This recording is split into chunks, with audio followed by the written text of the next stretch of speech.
नमस्कार दोस्तों, मेरा नाम है अर्षित द्विवेदी और मैं आपका स्वागत करता हूं जीके टुडे की यूट्यूब चैनल पे। एक इंपॉर्टेंट न्यूज को आज हम लोग कवर करेंगे। स्पेस एक्स कंपनी, जो कि एक प्राइवेट कंपनी है, उसने नासा के 2 एस्ट्रोनॉट्स को इंटरनेशनल स्पेस स्टेशन में भेजा है। ये न्यूज बहुत इंपॉर्टेंट हो जाती है दोस्तों।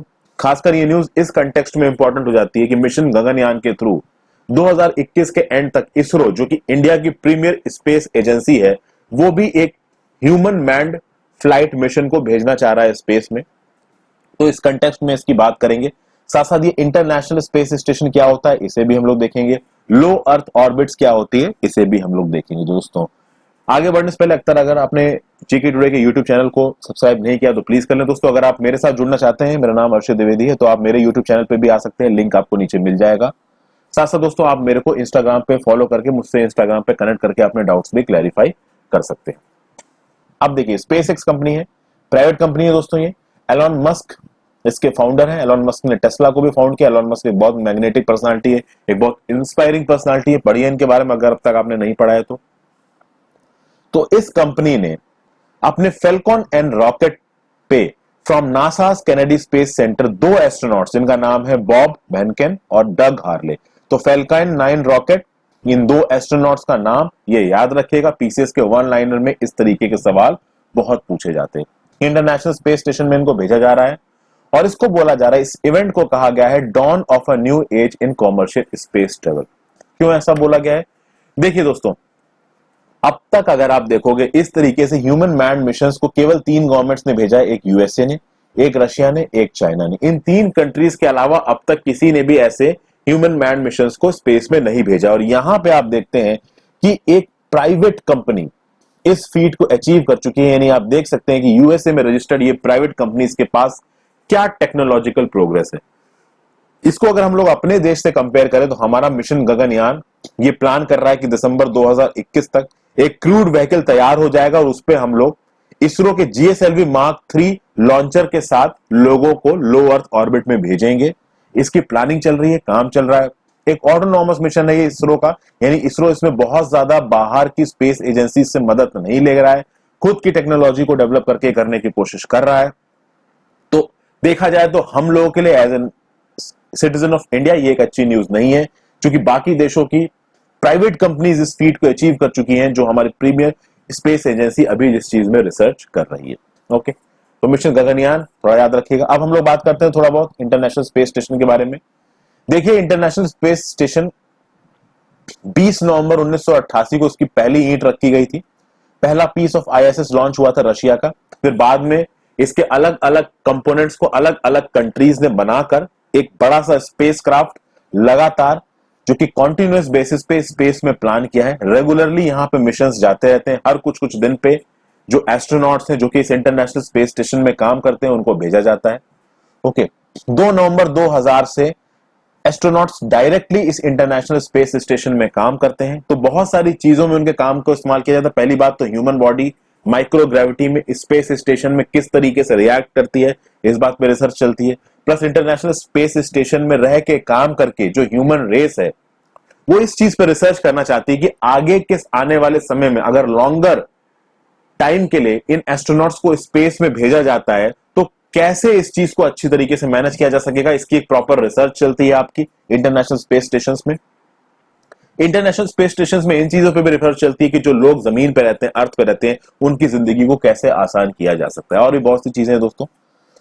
इंटरनेशनल स्पेस स्टेशन लो अर्थ ऑर्बिट में रहता है। लो अर्थ ऑर्बिट में और भी बहुत से सैटेलाइट्स रहते हैं, जिनकी बात हम लोग करेंगे। आगे देखते हैं इंटरनेशनल स्पेस स्टेशन में किस किस स्पेस एजेंसीज का पार्टिसिपेशन। तो यूरोपियन स्पेस एजेंसी, जो कि यूरोपियन कंट्रीज हैं, जिसमें यूनाइटेड स्टेट्स की नासा, जापान की जाक्सा, कनाडा की सीएसए और रशिया की रॉसकॉस्मोस।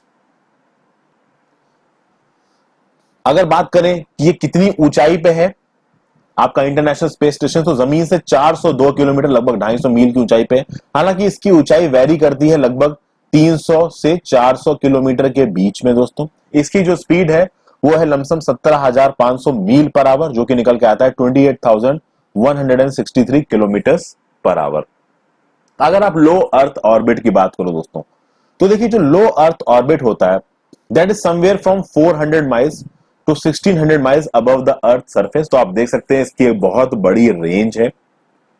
ऑब्वियस सी बात है, जो सैटेलाइट्स आपकी लो अर्थ ऑर्बिट में होती हैं उनकी जो स्पीड होती है वो जियो स्टेशनरी ऑर्बिट से बहुत ज्यादा होती है। देखिए जियो स्टेशनरी ऑर्बिट्स अर्थ से बहुत दूर होते हैं, 35,000 किलोमीटर दूर, लगभग 35 से 36,000 किलोमीटर दूर होते हैं वो सैटेलाइट्स जो कि जियो स्टेशनरी ऑर्बिट्स पे होते हैं। वहीं पे आप देख सकते हैं लियो के सैटेलाइट्स आपके 400 मील से 1600 मील के बीच में है।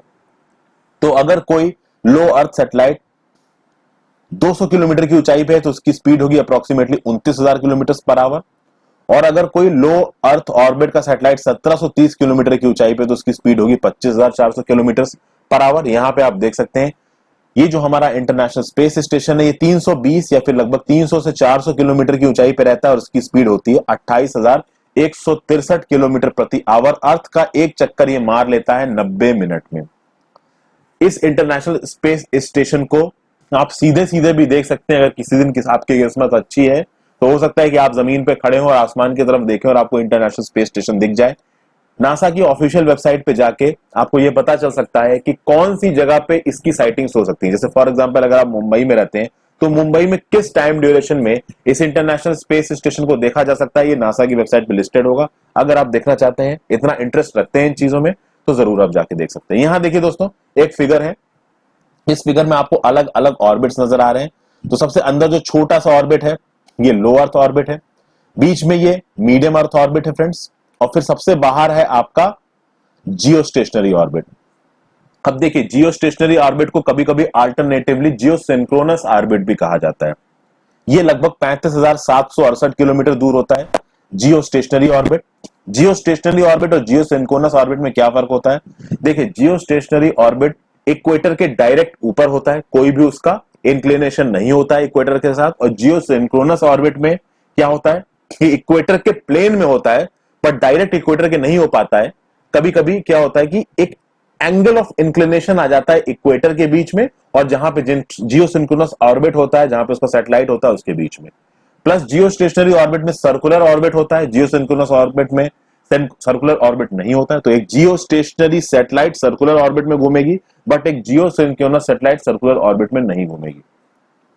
देखिए दोस्तों इतनी छोटी सी वीडियो में मैं आपको ये सब चीजें नहीं बता सकता कि लो अर्थ ऑर्बिट क्या है, मीडियम अर्थ ऑर्बिट क्या है, जियो स्टेशनरी अर्थ ऑर्बिट क्या है। तो अगर आप ये सब चीजें जानना चाहते हैं तो आप मुझे कमेंट सेक्शन के थ्रू बताइए, मैं इस पे भी एक वीडियो बना दूंगा। एक कंपैरिजन देखा जाए अगर एलईओ ऑर्बिट्स में और जीईओ ऑर्बिट्स में, तो देखिए जीईओ ऑर्बिट्स ऑब्वियस सी बात है अर्थ की सरफेस से बहुत दूर है। तो चूंकि ये अर्थ की सरफेस से बहुत दूर है तो अर्थ का एक बहुत मेजर हिस्सा यह कवर कर सकते हैं। मान लीजिए ये अर्थ है और सैटेलाइट यहां है दोस्तों, तो ये सैटेलाइट ऑब्वियस सी बात है अर्थ का एक मेजर हिस्सा कवर कर सकती है। और अगर अर्थ यहां है और सैटेलाइट यहां है तो ये सैटेलाइट ऑब्वियस सी बात है एक कम हिस्सा कवर कर पाएगी। इसीलिए कम्युनिकेशन के नेटवर्क्स में, कम्युनिकेशन में ज्यादातर केसेस में आप देखोगे दोस्तों कि जियो यानी कि जियो सिंक्रोनस अर्थ ऑर्बिट्स का इस्तेमाल किया जाता है। वहीं पे अगर अर्थ ऑब्जर्वेशन सैटेलाइट्स देखनी है तो अर्थ ऑब्जर्वेशन सैटेलाइट्स आपकी एलईओ ऑर्बिट्स में होती हैं, बट अर्थ ऑब्जर्वेशन सैटेलाइट्स की जो हाइट होती है वो 700 से 800 किलोमीटर मिनिमम होती है। मतलब कि 400 किलोमीटर से कम की हाइट पे आपको एक अर्थ ऑब्जर्वेशन का सैटेलाइट नहीं मिलेगा, मिलेगा तो 700 से 800 किलोमीटर की ऊंचाई पे मिलेगा। और कम्युनिकेशन सैटेलाइट तो आपकी जियो ऑर्बिट्स में पहुंच जाती है। जियो में दो बताई मैंने आपको, जियो स्टेशनरी, जियो सिंक्रोनस। अगर और डिटेल मत आपको इसका एक्सप्लेनेशन चाहिए, चाहते हैं कि ऑर्बिट्स को मैं और अच्छी तरीके से आपको समझाऊं, तो आप नीचे कमेंट सेक्शन के थ्रू बता सकते हैं। तो ये छोटी छोटी चीजें हैं दोस्तों एग्जाम्स के पर्सपेक्टिव से, तो आपको पता होना चाहिए बेसिक चीजें इंटरनेशनल स्पेस स्टेशन के बारे में, हमारा मिशन गगनयान क्या है और स्पेस एक्स में ये जो एस्ट्रोनॉट्स गए हैं इनके नाम, कौन से रॉकेट पे गए, फैल्कन 9 रॉकेट, इसका नाम। तो आई होप ये वीडियो आपको पसंद आई हो फ्रेंड्स। पसंद आई हो तो वीडियो को लाइक जरूर कर दीजिएगा और ज्यादा से ज्यादा लोगों के साथ इस वीडियो को शेयर करें। Thank you for watching, have a great day.